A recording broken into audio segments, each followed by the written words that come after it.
선생님들 안녕하셨습니까? 아주 반갑습니다. 매우 반갑습니다. 오늘 또 그들도 제대로 학습하는 수업의 기술이라는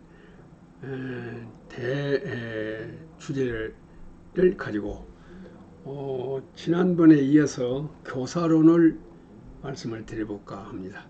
그래서 오늘은 교사론의 다섯 번째 시간이 된 것 같습니다. 자, 오늘은 교사론 중에서도 교사의 표준적 행동 양식에 대해서 말씀드리겠습니다. 그러니까 교사는 교사로서 교사이기 때문에 여러 가지 언어나 행동에 교사 아닌 사람들이 하는 언어나 행동과 다른 표준적인 언어나 행동이 있다, 이런 말씀입니다.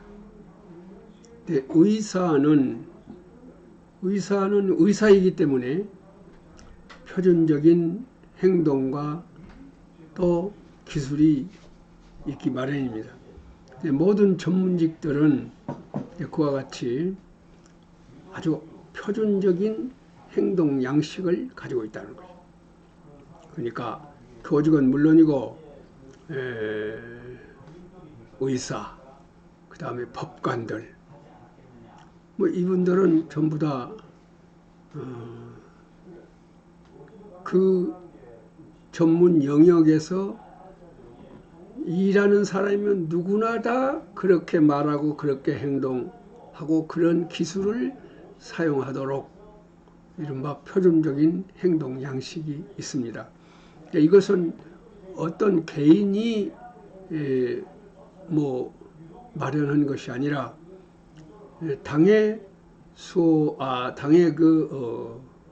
전문직 기술, 옛날부터서의 그 전문가들이 여러 가지로, 가령 의사 같으면 의사의 직분을 제대로 수행하기 위해서 의사는 어떻게 말하고 어떻게 행동해야 된다고 하는 그런 것을 많은 사람의 실천을 통해서 이것이 그래도 표준이다 할 만한 것이 있다 이겁니다. 그것을 우리 교직에도 당연히 있습니다. 그것을 가리켜서 교사의 교사의 표준적 행동 양식, 이렇게 말하고 있습니다. 그래서 오늘은 그 표준적 행동 양식에 대해서 말씀을 드려보고자 합니다. 또 선생님들이 어디에서 이런 강의를 들으셨는가 모르겠습니다만은 이런 강의를 들으신 선생님은 참으로 일찍이 들으셨기 때문에 대단히 다양한 일이라고 생각이 듭니다. 자, 우선 어린이들과 교사와의 물리적, 심리적 거리를 먼저 생각해 보도록 하겠습니다. 심리적인 거리, 물리적인 거리. 그러니까 이것은 너무 멀어도 안 되고 너무 가까워도 안 된다고. 비유컨대 그 제트 편대의 비행 모습을 보면은 제일 앞에 그 편대장이 가고 그 뒤에 편대원들이 날아가지 않습니까? 우리 지상에서 보고 있으면 그 공중에 날아가고 있는 그 한 편대를 보면은 그야말로 1mm도 틀리지 아니하게 일정한 거리를 유지하면서 편대 비행을 합니다. 그것은 더 이상 떨어져도 안 되고 더 이상 가까이 가도 안 되고 작전상 가장 유리한 그런 거리 간격이라고 볼 수가 있겠습니다. 마찬가지로 우리 교사와 어린이들과의 그런 거리도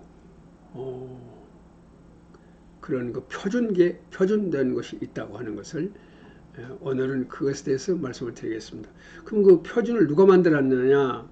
이것은 어떤 개인이 만든 것이 아니라 많은 실천가들이 실제로 수업이라는 사실 속에서 실천을 해보니까 이런 경우에는 이 정도의 거리, 이런 경우에는 이렇게 해서 그 많은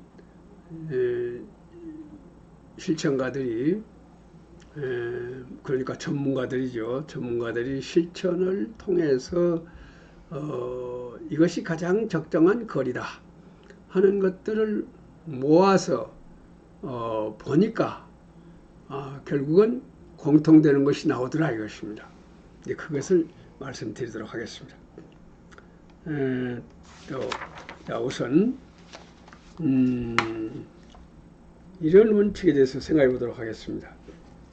그러니까 교사가 수업을 하기 위해서 교실에 들어갈 때, 그 다음에 판사할 때, 설명할 때, 발표할 때, 그러니까 어린이가 발표할 때, 그때 교사의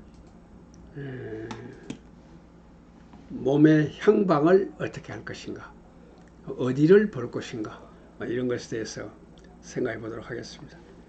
자, 지금 교사가 수업을 하기 위해서 교실로 들어갑니다. 또 교실 구조가 이렇게 생겼습니다. 이 문으로 들어가는데 오른쪽에 칠판이 있습니다. 대개 이렇게 되어 있죠. 대개 이렇게 교실의 앞문을 통해서 교실로 들어가지요. 그러면 바로 칠판 밑에 서게 되겠습니다. 이때 이렇게 이 교실 문을 들어가려고 할 때에 교사는 이 문의 문턱을 왼발을 먼저 넘느냐, 오른발을 먼저 넘느냐 하는 것입니다. 선생님들 여기 들어가십니다. 수업하기 위해서 들어가십니다. 그럴 때에 여기를 들어갈 때 문턱을 넘을 때 오른발로 넘어야 쓰겠습니까? 오른발을 먼저 넘어야 쓰겠습니까? 왼발을 먼저 넘어야 쓰겠습니까?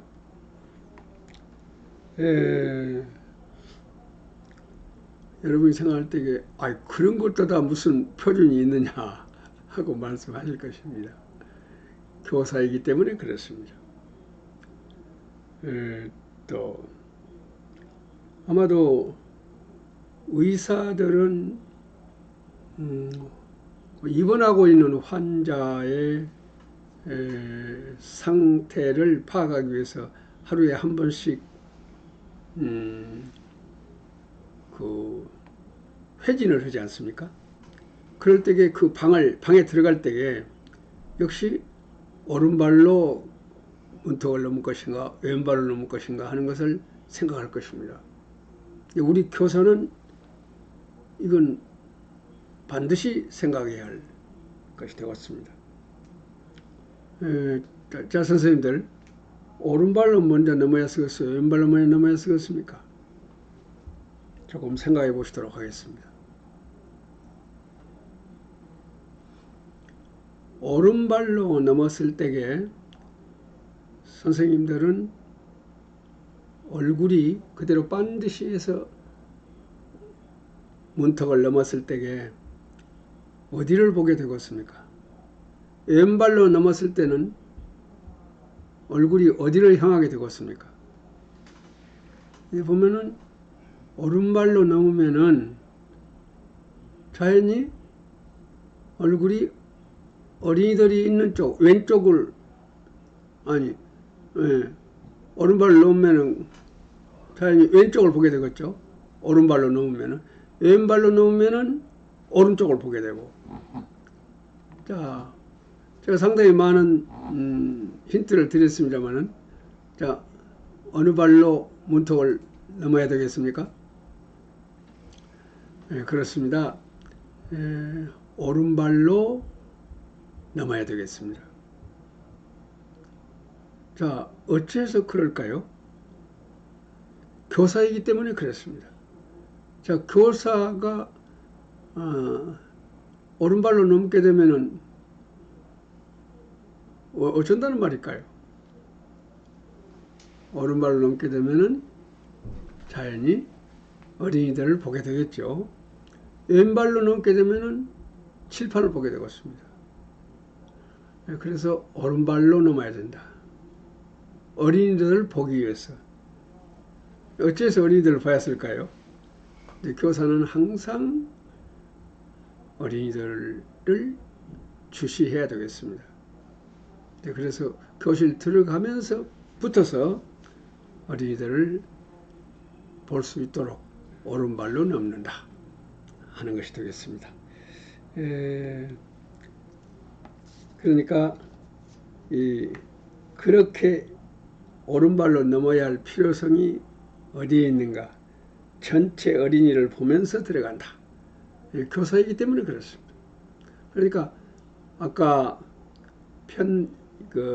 제트기 편대가 편대장과의 거리 간격을 일정하게 유지하면서 간 것과 마찬가지로 교사는 항상 어린이들과 아까 편대장과 그 편대원들의 편대 비행과 마찬가지로 항상 어린이들과 일정한 거리를 멀지도 않고 가깝지도 않은 일정한 거리를 항상 유지하고 또 그리고 항상 어린이들을 주시해야 된다. 왜 그럴까요? 교사이기 때문에 그렇습니다. 우리는 어린이들을 항상 봐야 되겠죠. 자, 다음으로 가겠습니다. 이런 식으로 교사에게는 말하고 행동하고 어떤 몸 하나의 제스처를 할 때도 항상 어린이가 염두에 있어야만 되겠습니다.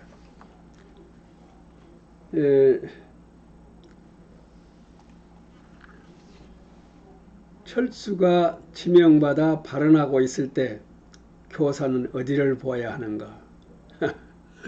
지금 어떤 어린이가 지명을 받아서 발언하고 있습니다. 어디를 봐야 되겠습니까? 그야 당연히 철수를 봐야 되겠죠. 근데 철수만 계속 보고 있을까요? 혹시 철수를 제외한 전체 어린이들도 봐야 되겠죠. 전체 어린이들. 그러니까 철수를 보고 전체 어린이를 보고 이렇게 번갈아 가면서 봐야 되겠습니다. 그때 어떤 표정으로 봐야 할 것인가 하는 것까지는 제가 말씀드리지 않더라도 여러분들께서 짐작하실 수가 있을 것을 생각합니다. 자, 근데 여기서 이제 발표하고 있는 철수를 보고 발표를 듣고 있는 전체 어린이를 보고 이렇게 번갈아 가면서 본다고 그랬는데 그 번갈아 가는 비율을 가령 일정 시간 동안 번갈아 가면서 이렇게 보는데 그때 비율이 있다고 말이죠. 발표하는 어린이를 보는 시간, 그 다음에 전체 어린이를 보는 시간, 이게 그 시간의 비율이 있다고 말이에요. 이것은 4대 6. 그러니까 발표하는 어린이를 4, 그 다음에 전체 어린이를 듣고 있는 전체 어린이를 쭉오니 전체를 이렇게 쭉 보는데 6. 시간 배분을 그렇게 한다 그런 말입니다. 이제 4를 보고 6을 보고 그러니까 어디를 더 많이 봅니까? 전체 어린이를 더 많이 본다 이 말이에요. 그러니까 4대 6이라고 하는 비율로 시간을 할애하고 횟수를 할애하고 이렇게 해야 돼. 이것이 표준이다 이 말이에요. 자, 그러면 어떻게 해서 4대 6이라고 하는 비율이 나왔는가? 아까도 말씀드렸습니다만 많은 실천적 전문가들이 실천을 하고 있는 실제 수업 속에서 실천하고 있는 전문가들이 많은 전문가들이 실천한 바를 가지고 공통점을 찾아본 것입니다. 그랬더니 역시 4대 6의 비율로 보는 것이 가장 지도자로서 가장 알맞는 비율이다 하는 것이 합의가 되었습니다. 그래서 4대 6으로 다시 말씀드리면은 발표하는 어린이를 4를 보면은 듣고 있는 어린이를 6을 본다. 4대 6으로 본다 하는 것을 기억해 주시기 바랍니다. 어째서 그럴까요? 우리는 교사이기 때문에 그렇습니다. 교사라는 전문직인이기 때문에 그렇습니다. 우리가 교사가 아니면 그럴 필요가 없겠죠. 그래서 이 전문직이라고 하는 것은 지난번에도 말씀드렸고 아까도 말씀드렸습니다만 표준적인 행동 양식이 있다. 말을 어떻게 해야 되느냐. 그 다음에 행동, 몸가짐을 어떻게 할 것인가. 이런 거예요. 그게 다 표준이 있다. 그럼 그 표준을 누가 마련했느냐? 전문가들이 수업 실천이라는 그 한 복판에서 실천을 통해서 가장 이 비율이 합리적이다 하는 것을 내가 가지고 있습니다. 근데 그렇게 실천한 사람들이 많이 모아가지고 보니 4대 6이 공통점이더라 그 말입니다. 자, 다음에 또 지명받은 어린이의 발표를 들을 때 지명받은 어린이가 지금 발표를 합니다. 그때도 마찬가지로 역시 4대 6 발표자를 4 그 다음에 전체 어린이를 6으로 본다 이 말이에요. 자, 다음입니다. 다음은 부득이 발표아와 가까이 위치하지 않을 수 없을 때 이렇게 여기 발표인데 지금 교사입니다. 교사가 아주 부득이 가깝게 있을 때 어쩔 것이냐. 역시 이때도 발표와 4 전체 어린이 6 이런 비율로 봐주는 것이 가장 합리적이다. 또 그 다음에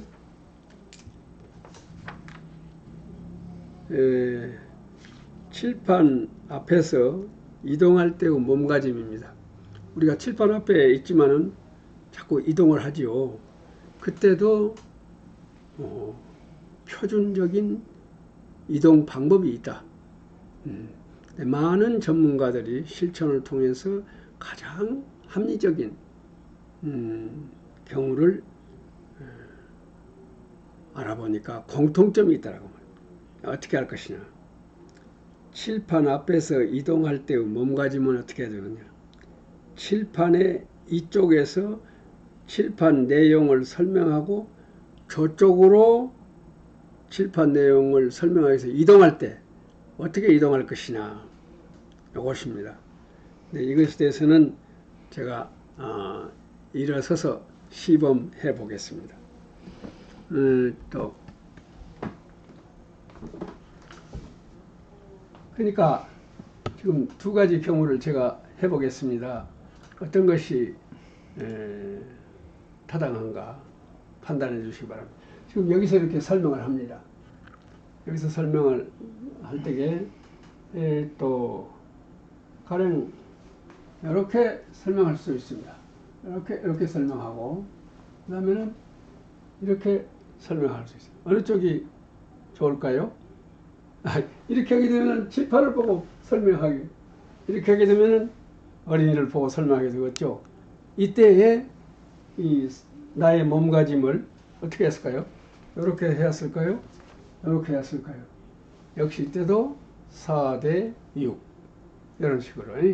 자, 그 다음에 여기서 여기 설명을 마치고 저쪽으로 갑니다. 옮깁니다. 그럴 때에 어떻게 갑니까? 이렇게 갈 수 있습니다. 다시 해보겠습니다. 여기서 설명을 하다가 저쪽을 설명하기 위해서 이동을 합니다. 자, 그럴 때에 이렇게 해서 이렇게 위치를 변경할 수 있습니다. 자, 이거하고 이렇게 한 거하고 이렇게 하지 아니하고 이번에는 여기서 설명하다가 쳐서 이동을 합니다. 이동할 때에 이렇게 하는 거예요. 어느 쪽이 교사가 마땅히 해야 할 방법일까요? 당연히 이렇게 이런 식으로 또 여기서 저리 옮긴다면은 이런 식으로 칠판 앞에서 이런 식으로 왜 그럴까요? 이동을 하면서도 어린이를 보면서 이동해야 된다. 그러니까 교사는 항상 어린이 쪽을 주시해야 되기 때문에 그렇게 합니다. 여기서 저로 옮겨갈 때는 여기서 하다가 옮겨갈 때 썼습니까? 이렇게 해서 이런 식으로 앞을 보고 이렇게 해서 항상 앞을 보고 이렇게 옮긴다 이런 말이에요. 그때도 이제 결국 칠판을 보면서 이렇게 설명을 해야 되기 때문에 칠판 봐야 쓰겠죠. 그 다음에 어린이도 봐야 된다고 말이죠. 자, 그때 비율은 어떻게? 4대 6 이런 식으로. 자, 그러니까 칠판 앞에서 이동할 때도 표준이 있다고 하는 것 말씀을 드렸습니다. 다음에는 판사할 때. 자, 판사할 때는 또 여기 보십시다. 지금 몸가짐, 몸의 향방 또 이렇게 판사하는 거다고 이렇게 판사하는 거다고 이것은 완전히 칠판을 보고 있기 때문에 어린이를 볼 수가 없습니다. 칠판만 보고 있어요. 이런 경우에는 어쩌겠습니까? 쓰면서 또 잠깐 어린이를 보고 또 쓰면서 쓸 때는 여기를 보고 또 어린이를 보고 역시 4대 6으로 판서 어린이들 4대 6으로 이렇게 하는 것이 바람직하다. 이런 말입니다. 그러니까 항상 어린이들 주시한다. 어린이를 늘 본다 하는 것이 되겠습니다. 또 다음에 이런 것은 누가 설명을 안 하더라도 다 우리가 실천하고 있는 일입니다만은 이런 갖추어서 말씀드려 보는 것입니다. 자, 이럴 때 이제 칠판 판서할 때 오른손은 높입니다. 판서할 때 오른손 높이. 자, 이렇게 하려고도 어느 것이 옳습니까? 분필진 손이 눈보다 아래로 와서는 안 된다. 눈보다 위쪽으로 와야 된다. 분필진 손이 눈보다 위에 있어야 쓴다. 그러려면 자연히 이런 자세가 되었겠죠. 왜 그럴까요? 이렇게 되면은 교사에게 가리워서 안 보이는 어린이들이 있단 말이에요. 이렇게 하면은 가리워지지 않기 때문에 모든 어린이들이 잘 볼 수가 있다. 그래서 항상 판사할 때도 어린이 중심으로 자세를 갖춰야 하겠습니다. 다음에 개인과 문답할 때의 교사의 위치입니다. 개인과 문답할 때. 문답하는 어린이와 교사와 사이가 되도록 멀어지도록 이동하여 양자와의 사이에 되도록 많은 어린이들을 안을 수 있는 위치에서 듣는다. 두 사람 사이가 가까우면 여타의 어린이들이 듣지 않고 각자의 일을 한다. 이 말은 무슨 말이냐면은 이제 내가 지금 발표를 어린이들을 발표를 들을 때에 발표하는 어린이 바로 옆에서 듣는 것과 지금 발표하는 어린이가 저 앞에서 발표합니다. 그럼 나는 뒤에만큼 가가지고 듣는 것입니다. 어느 쪽이 교사가 마땅히 해야 할 위치가 되겠습니까? 역시 뒤쪽으로 간다 이 말입니다. 다시 말하면 그 발표자와 교사와의 사이에 어린이들이 전원이 있어야 쓴다 그런 말. 되도록이면 많은 어린이들이 있어야 쓴다 그 말. 다시 말씀드리겠습니다. 발표하는 어린이와 교사와의 그 사이에 되도록이면 많은 어린이들이 있어야 쓴다 이런 말입니다. 이것이 표준이다 이 말입니다. 어째서 그래야 되는 것은 설명할 필요가 없겠죠. 선생님들이 너무 잘 알으시는. 다음에 교사의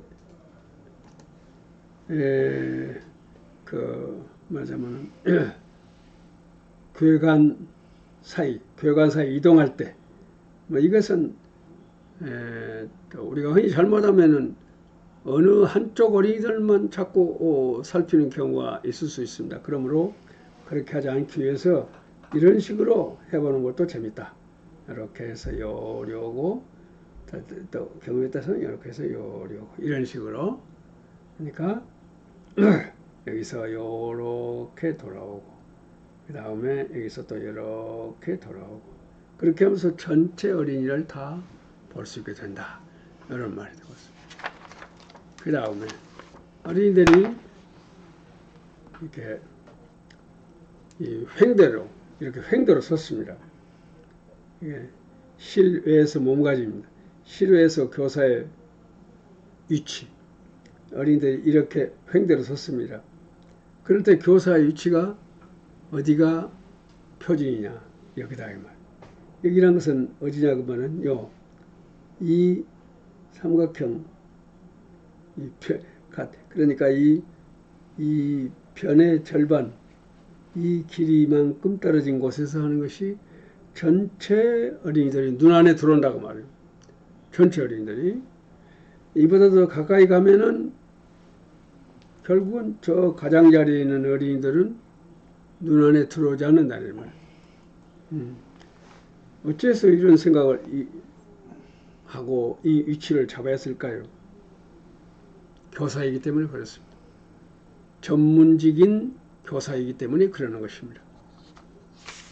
또 그 다음에 특정 어린이의 발표 내용에 대하여 코멘트할 경우에 긍정적인 내용의 경우 그러니까 지금 어린이를 지도할 때에 가령 칭찬한다고 말이에요. 칭찬하는 경우에는 우리 몸은 어디를 향하면서 걷습니까? 당연히 그 어린이를 칭찬받는 어린이를 봐야 쓰겠죠. 지금 철수를 칭찬하고자 할 때는 철수를 당연히 봐야 쓰겠죠. 또 동시에 전체 어린이를 또 봐야 쓰겠죠. 근데 이때에 몸을 어디를 향할 것인가 하는 겁니다. 이때 그것이 긍정적인 경우에는 가령 칭찬하는 경우에는 내 몸을 그 칭찬받는 어린이 쪽으로 향하게 한단 말이에요. 그 다음에 얼굴은 다른 전체 어린이 쪽으로 향해서 이야기한다. 그것이 부정적인 경우에는 그러니까 조금 꾸지람을 한다든지 이럴 때는 몸은 전체를 향해서 내 몸은 전체를 향해서 얼굴은 그 어린이를 향해서 근데 내 몸이 어린이를 향해 보면 어린이가 공포감을 가진다 이 말이죠. 지금 꾸지람을 듣고 있는데 선생님이 몸을 자기 쪽으로 향해 버리면은 공포감을 갖기 때문에 몸은 전체를 그다음에 얼굴만 보고 또 어째서 그렇게 했을까요? 우리는 교사라는 전문직이기 때문에 그렇습니다. 자, 그 다음에 수업 중에 말은 교사의 말이 길수록 어린이들에게는 역효과가 나온다. 되도록이면은 처음엔 듣고 있지만 길어질수록 듣지 않는다. 그러므로 요점만 간추려 짧게 말한다. 요점만 간추려 짧게 판서하면서 말한다. 그러니까 그냥 말하는 것이 아니라 말만 하는 것이 아니라 판서한다. 간단하게 판서를 하면서 말하면서 그렇게 하는 것이 훨씬 더 효과가 있다. 근데 판서하게 되면 자연히 보게 되겠죠. 근데 사람이 봤을 때에 인식이 60% 된다고 그래요. 근데 그때 청각으로 듣기만 하면은 20%만 인식된다고 합니다. 그러니까 역시 판서하면서 말하면서 그러면은 60% 시각으로 60%, 그다음에 청각으로 20% 모두에서 80%의 효과가 나온다. 그런 말이 되겠습니다. 그러니까 수업 중에 말수이라는 것도 이렇게 따지고 보면은 그 효과가 다르다. 그래서 알 수 있습니다. 다음에 학습 카르텔을 작성할 때에 어떻게 할 것이냐. 이 카르텔이라는 것은 요새는 그 병원에 가면은 그런 것이 안 보입니다만은 컴퓨터가 나오기 전에는 그 환자의 여러 가지 상황에 대해서 다 기록을 했었습니다. 그러니까 그때는 우리가 병원에 가보면은 그 기록이 많이 분류해서 정해져 있었거든요. 그래서 그것을 보면은 그 병원의 환자 수가 얼마나 많은가를 금방 알 수가 있었습니다. 요새는 그걸 전부 컴퓨터에다가 입력을 시켜갖고 있기 때문에 알 수가 없습니다만은 그거 예전에 의사들이 전부가 양식을 가지고 그 양식에다가 썼습니다. 기록을 일일이 다 했다면. 요새는 전부 그것을 컴퓨터에다가 입력해버리지만은 그 종이 양식에다가 환자의 치료 상황을 기록한 그 용지를 뭐라고 하냐, 카르텔이라고 합니다. 카르텔. 그래서 그 말하자면은 치료 카르텔와 똑같이, 병원에서 쓰는 치료 카르텔와 똑같이 학습 상황을 기록하는 이것을 학습 카르텔이라고 얘기합니다. 뭐 카르텔 말을 꼭 안 쓰더라도 가령 학습 기록 노트 뭐 이렇게 해도 괜찮겠죠. 그래서 이런 식으로 좌석표를 만들어 가지고 여기다가 번호를 쓰면 되겠습니다. 그리고 가령 철수가 어떤 발표를 조금 특수한 발표를 했다든지 무슨 어떤 행위를 특수한 행위를 했다든지 그럴 때 그때 여기다 써놓는다. 그때 써놓은 거 이렇게 해서 날마다 이것을 만든다. 그러면 이것을 한 달쯤 모아놓고 보면은 결국은 각자마다의 행동의 여러 가지 모습을 볼 수가 있다. 그렇게 해서 어린이를 정확하게 파악할 수 있다. 그래서 학습 카르텔을 작성했으면 좋겠다. 그런 얘기가 되겠습니다. 다음에는 표정에 관한 것입니다. 뭐 이것에 대해서는 두말할 것도 없습니다. 표정이 풍부해야 된다. 교사는 그래서 그 어린이들은 교사의 표정에 따라서 그들의 정서가 또한 변화가 있기 때문에 놀라운 표정, 즐거운 표정, 기대하는 표정, 사냥, 흥미, 의심, 익살스러운, 장난기, 어린 표정 등등 여러 가지 다양한 표정을 짓는 게 좋겠다. 이런 말이고요. 그 다음에는 말의 속도에 대해서도 일정한 표준이 있습니다. 분속 1분 동안에 저학년에서는 200 내 250자 정도 말한 것을 적어놓고 보면은 중학년에서 조금 빠르게, 고학년은 조금 더 빠르게 이렇게 해서 말의 속도도 표준에 의해서 했으면 쓰겠다. 그 다음에 말의 크기, 성량도 또한 그렇다 이 말이죠. 너무 적으면 어린이들이 불필요한 긴장을 하게 되고 들으려고 귀를 기울이고 왜냐면 소모적인 긴장을 하게 된다 그 말입니다. 너무 크면 또 그것도 사고를 방해하는 결과가 된다. 그래서 적당한 정도의 크기. 자기는 잘 모른다 이 말이죠. 그러니까 녹음을 해서 들어볼 필요가 있겠다 이런 생각이. 다음에 출근 시간과 퇴근 시간. 출근 시간은 어떻게 생각하십니까? 많은 전문가들은 뭐라고 말하냐면은 교실, 입실 제일 먼저 하는 사람은 교사다. 어린이들이 하나도 오기 전에 미리 교사가 가서 자리에 앉아서 그날의 수업의 준비를 하자고 말입니다. 그렇게 해서 들어오는 어린이들마다 교사와 선생님이 인사를 교환하도록. 그 다음에 퇴근 시간입니다. 퇴근 시간은 우리가 법정 퇴근 시간은 5시지요. 요새는 이제 뭐 학교마다 또는 지역마다 퇴근 시간이 일정하지 않은 것 같습니다만은 아무튼 이 퇴근 시간에 대해서는요,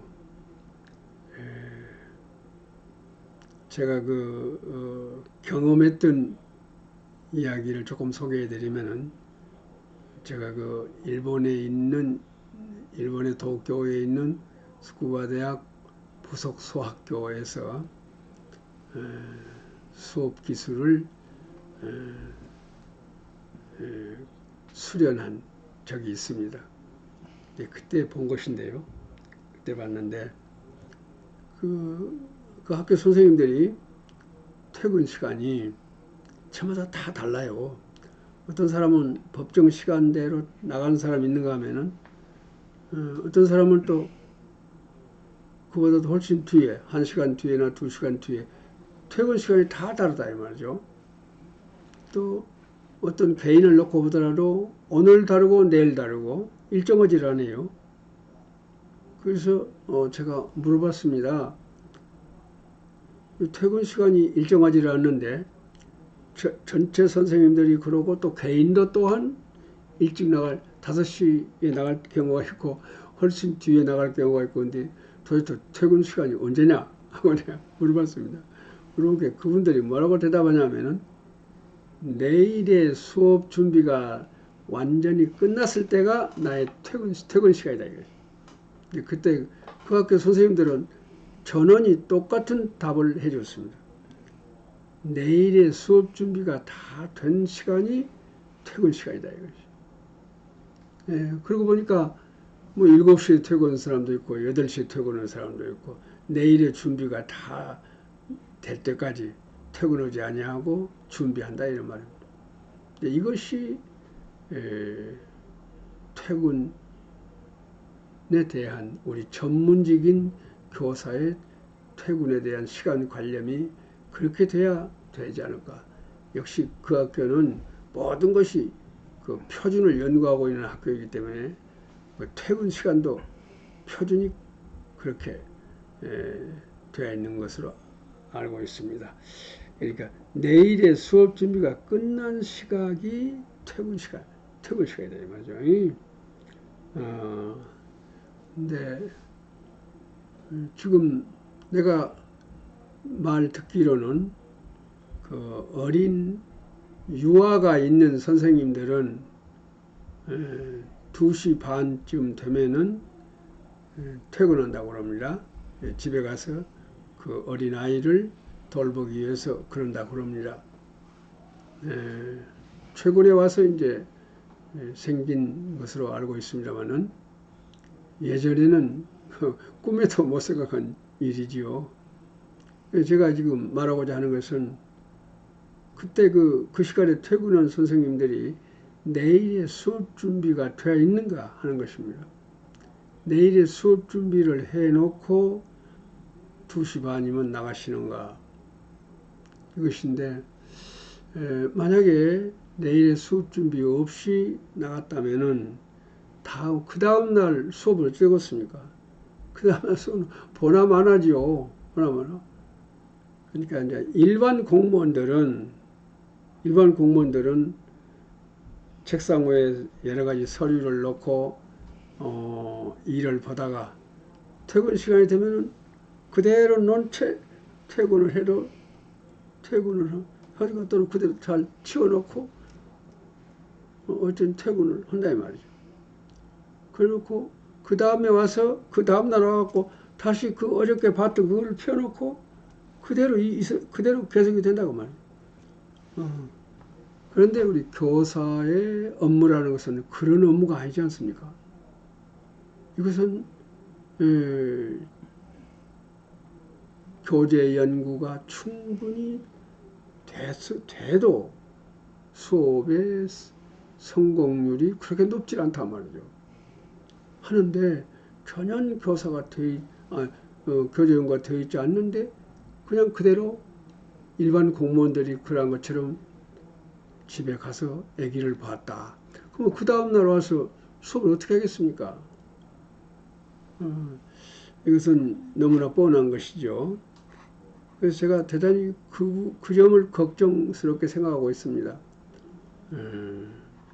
자, 어쨌든 우리는 이 수업의 준비를 다 맞춰놓고 퇴근한다. 이런 것을 잊지 않았으면 좋겠습니다. 또 아까 그런 선생님도 교재를 가지고 가서 집에서 틈나는 대로 연구해가지고 다음날 수업을 하는 선생님도 계실 텐데 그런 사람들을 제외한 선생님들은 어떻게 수업을 하시는고 상당히 걱정스럽다는 말씀을 드립니다. 다음에 수업 전에 해 두어야 할 중요한 준비. 이것은 뭐 그런 것까지 이렇게 생각하시나 모르겠습니다만은 교사이기 때문에 그렇습니다. 교사는 전문직이기 때문에 항상 표준적인 행동 양식이 있다 이 말이에요. 무엇이? 요거. 자, 분필. 흰색 분필 2개, 빨간색 분필 하나, 노란색 분필 하나. 분필을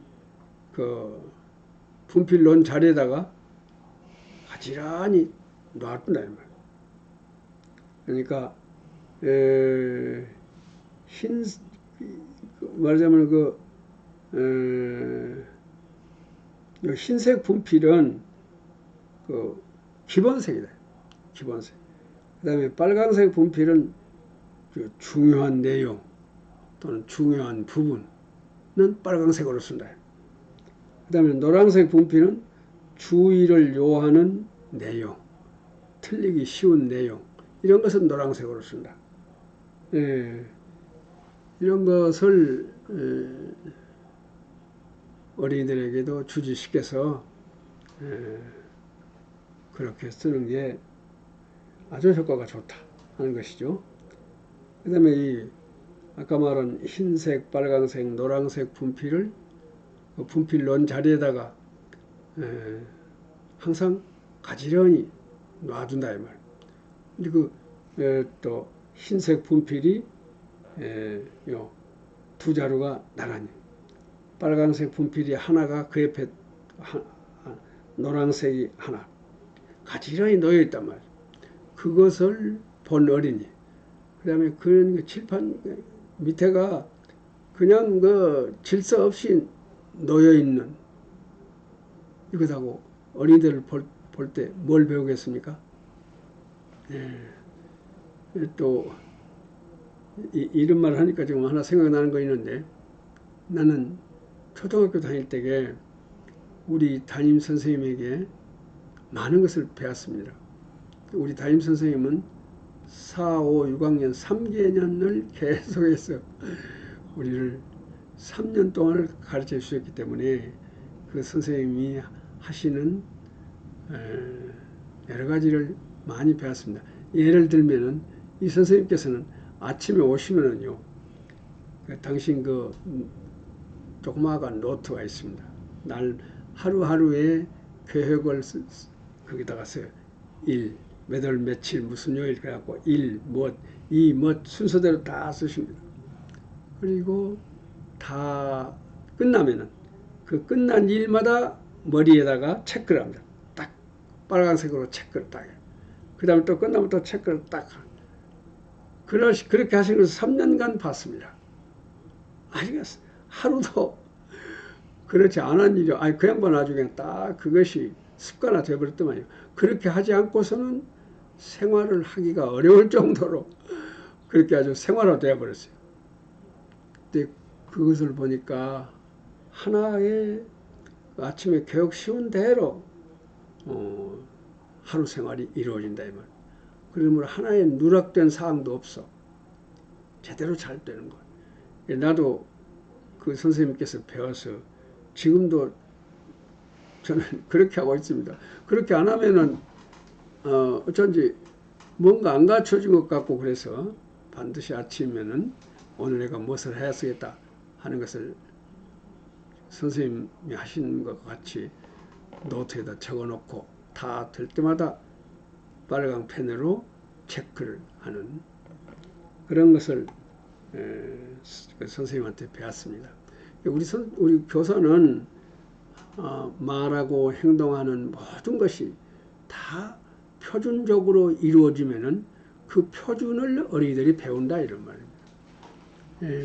다음에 또 내일의 수업 준비, 오늘의 수업 기록. 내일의 수업 준비, 당연히 교사용 지도서를 먼저 봐야 쓰겠죠. 그 다음에 교과서의 행간에다가, 그러니까 지도안을 일부러 일일이 다 쓸 시간의 여유가 우리는 없지 않습니까? 그럴 경우에는 교과서의 행간에다가 뭔가 쓴다 그 말이에요. 연필로 교과서 보고 수업할 때 그 행간에 기록되어 있는 것을 보고 그 교육대로 수업을 해나가면 되겠습니다. 또 그 다음에 오늘의 수업 기록, 이것은 처음부터 끝까지 다 쓰는 것이 아니라, 그러니까 오늘 수업 중에서 뜻밖에도 어린이들의 호응이 매우 좋은 그런 장면이 있었다. 그럼 그 부분만 기록하자 그러면. 그래서 오늘은 의외로 어린이들의 움직임이 좋지 않았다. 그러면 바로 그 대목만, 무슨 교과에 어떤 경우에 어떤 반응을 보였다고 간단하게 그 부분만 몇 월 며칠 해갖고 그 부분만 기록을 해가자. 수업 기록은 그렇게 조금씩 기록을 해가도 그것을 계속적으로 하고 있으면은 나도 모르게 전문적 수업 역량이 향상적으로 변형되어 간다고 하는 것을 알 수가 있습니다. 꼭 그렇게 했으면 좋겠습니다. 그러니까 수업 기록이라고 하는 것은 1시간 분을 다 쓰는 것도 아니고, 하루에 한 것을 다 쓰는 것도 아니고, 오늘 하루 생활 중에서 오늘 하루에 가령 5시간 수업단 5시간 수업 중에서 어린이들의 움직임이 의외로 아주 안 좋았다. 내가 기대한 것과는 전혀 다른 어떤 현상이 나왔다. 그럴 때는 바로 그 대목을 정확하니 있었던 사실대로 기록을 해보자고. 그러면 거기에 법칙이 보인단 말이에요. 어찌해서 그런 현상이 나왔다고 하는 그 법칙이 보인단 말이죠. 수업 기록이라고 하는 것은 왜 하느냐 그러면은, 아까 같이 수업 기록을 하고 있으면은 보인단 말이에요. 보인 것이 있단 말입니다. 어찌해서 이런 결과가 나왔는가, 그 원인을 알게 되고, 그러면 어떻게 해야 할 것인가 하는 그 대안을 마련하기도 하고, 그런 것을 되풀이하고 있는 동안에 나의 전문적인 수업 역량이 향상되어 간다. 이런 것입니다. 노력 없이 프로 교사가 되기는 어렵습니다. 자, 그 다음에 교실 정면에 단순합니다. 교실 정면 보면은 아주 여러 가지 장식이 되어 있는 교실이 있습니다. 이것은 결코 좋은 것이 아니다. 되도록이면은 교실 앞면은 칠판만 있는 것이 좋다. 그 밖의 것은 되도록이면은 아무것도 없는 것이 더 좋다. 할 수 없는 경우에는 아주 최소한도로 하는 게 좋겠다. 어째서 그렇게 해야 되느냐 하면, 선택적 주의력이 약한 어린이 때문에 그렇습니다. 선택적 주의라는 것은 예를 들면 이런 것입니다. 가령 동창생들끼리 예전에 우리 선생님을 모시고, 학교 때 선생님을 모시고 식당에서 식사를 한다. 이제 그러면은 선생님께서 여러 가지 말씀을 하십니다. 그럼 우리 제자들은 그 둘레에서 이야기를 듣습니다. 그런데 그 옆에 다른 손님들이 많이 있잖아요. 시끄럽단 말이죠. 그러니까 물리적으로는 그 노교사가 나이가 많을 거 아니에요. 우리 선생님 뭐였으니까 그 선생님이 아주 나이가 많은 우리 선생님이 말씀하시니까 말씀 소리가 얼마나 크겠습니까? 아주 나지막한 소리로 그렇게 말씀하시겠죠. 헌데 주위에 여러 가지 소음이 시끄러움에도 불구하고 그 선생님 소리가 잘 들린다 이 말이에요. 어째 그럴까요? 선생님 말씀을 들으려고 우리가 경청을 하고 있습니다. 다시 말하면 내가 선생님 말씀을 듣기 위해서 경청을 하고 있으면은 다른 소음이 들리지를 않습니다. 이것이 선택적 주의력이라고 하는 것입니다. 내가 지금 여러 소리가 들려오지만은 그 중에서 선생님 소리만 선택해서 들으려고 노력합니다. 그러면은 저쪽에서 들려오는 시끄러운 소리보다도 선생님 소리가 잘 들린다 이 말이에요. 이게 선생님 소리만 들으려고 하는 선택적 주의력이 작동을 해서 그렇게 하는 거예요. 근데 마찬가지로 교실 앞에 여러 가지 것이 많이 있으면은 이 선택적 주의력이 약한 어린이들은 어떤 그 새로운 것이 있거나 또는 눈에 띄는 것이 있으면은 늘 그것만 본다. 늘 그것만 봐. 선택적 주의력이 약한 어린이들은 안 볼락해도 그쪽으로 자연히 주의가 집중되어 본다 이 말입니다. 그러니까 교실 앞에가 무엇인가가 있단 말이죠. 뭐 그림이 붙었다. 그 그림만 늘 봐진다 이 말입니다. 다른 것도 있지만 다른 것 안 보고 다른 것 여러 가지 중에서 선택해서 그것만 본다고 말이에요. 선택적 주의력입니다. 그래서 특히 선택적 주의력이 약한 어린이에게는 교실 앞에 여러 가지 것이 붙여 있거나 놓여 있는 것은 결코 좋은 일이 못 된다. 그래서 교실 앞을 되도록이면 단순화시켜 버린다.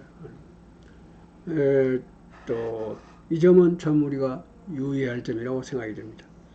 그 다음에 또 이제 끝으로 어린이들을 하교시킨 후에 어떻게 할 것이냐. 어린이들을 하교시킨 후에는 바로 교탁에 앉아가지고 어린이의 좌석을 차례로 바라본다.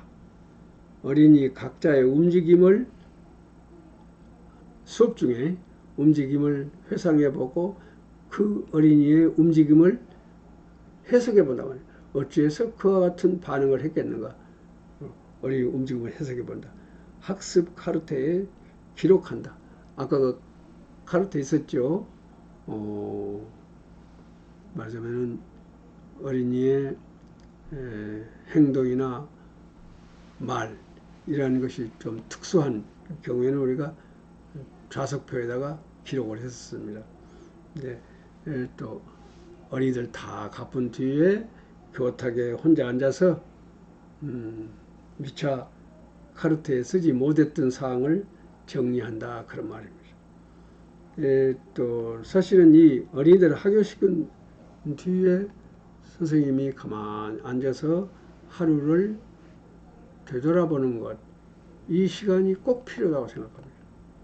그러면 반드시 아까 그 대목은 참 잘 되었는데 어째서 그렇게 잘 되었느냐.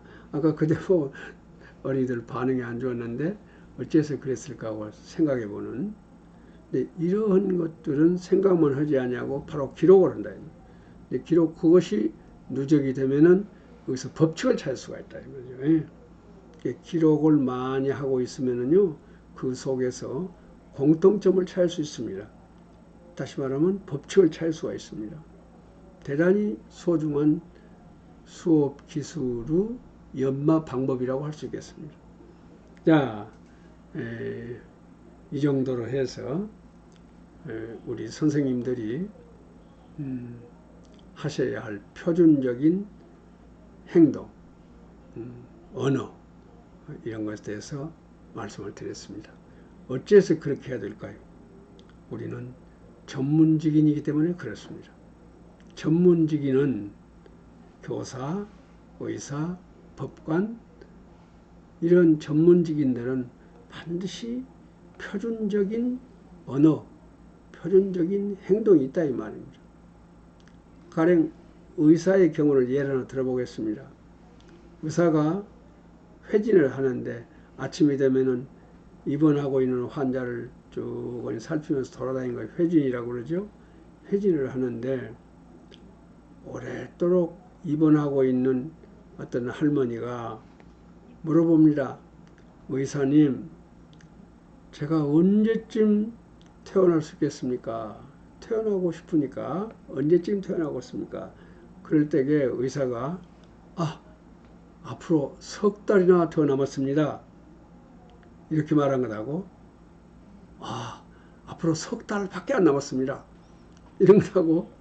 같은 석 달이지만은 받아들이는 환자 할머니가 어떻게 받아들이겠습니까?